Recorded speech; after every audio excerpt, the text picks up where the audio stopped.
கடலூர் சிதம்பரம் பிரதான சாலையில் பெருக்கெடுத்திருக்கும் வெள்ளம் வடிய பல நாட்கள் ஆகும் என கூறப்படுகிறது. இதனிடையே அரசு அதிகாரிகள் நிவாரணப் பணிகளை முடுக்கிவிட்டுள்ளனர். இதுகுறித்து செய்தியாளர் சார்ல்ஸ் கொடுத்துள்ள கூடுதல் தகவல்களை நாம் பார்க்கலாம். நாம இப்ப தற்போது கடலூர் சிதம்பரம் பிரதான சாலையில் இருக்கோம். முக்கியமாக அதாவது புதிய தலைமுறையோட அனைத்து ஒளிப்பதிவாளர்களும் செய்தியாளர்களும் 3 நாட்களாக தொடர்ந்து இந்த வடகிழக்கு பருவமழையினால் ஏற்பட்ட இந்த வெள்ள பாதிப்புகளை அதாவது கடலூரோட நிலை குறித்து நேரடியாக பிரத்யேகமாக வானில் நேரடியாக கேமராவை மேலே பறக்கவிட்டு அதற்கு அந்த ஹெலிகாமின் மூலம் தொடர்ந்து அந்த பாதிப்புகள் அனைத்துமே அவர்கள் இப்ப தற்பொழுது நாம் நேரடியாக அனைத்துமே படமாக்கி வருகிறோம். இந்த காட்சிகள் அனைத்துமே இன்று காலை முதல் புதிய தலைமுறை ஒளிபரப்பாகி கொண்டிருக்கிறது. பிரத்யேகமான காட்சிகள் அதாவது ஒட்டுமொத்தமாக நெய்வேலி, கடலூர், சிதம்பரம் உள்ளிட்ட இந்த கடலூர் மாவட்டத்தில் உள்ள அனைத்து பகுதிகளும் வெள்ளக்காடாக காட்சி அளிக்கிறது.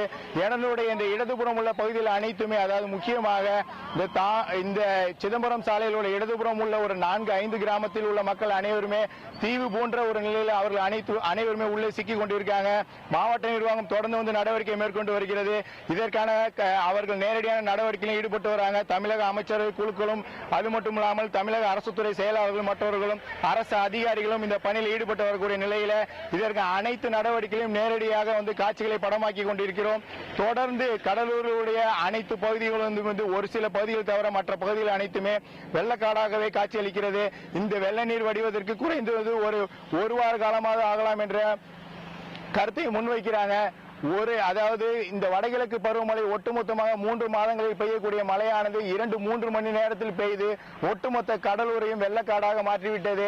தானே புயலால் தாக்கத்தை விட அதிகமான இந்த தாக்கம் என்பது இந்த வடகிழக்கு பருவமழையில கடலூர் பெரிதும் பாதிக்கப்பட்டிருக்கு. மக்கள் அனைவரும் அவர்களுக்கான உறவிடம் உண்ணுவதற்கான உணவு இல்லை என்று தொடர்ந்து கோரிக்கையும் வேண்டுகோளையும் வைக்கிறாங்க. மாவட்ட நிர்வாகம் தொடர்ந்து நடவடிக்கை எடுக்க வேண்டும் என்பதையும் அவர்களுடைய வேண்டுகோளாக உள்ளது.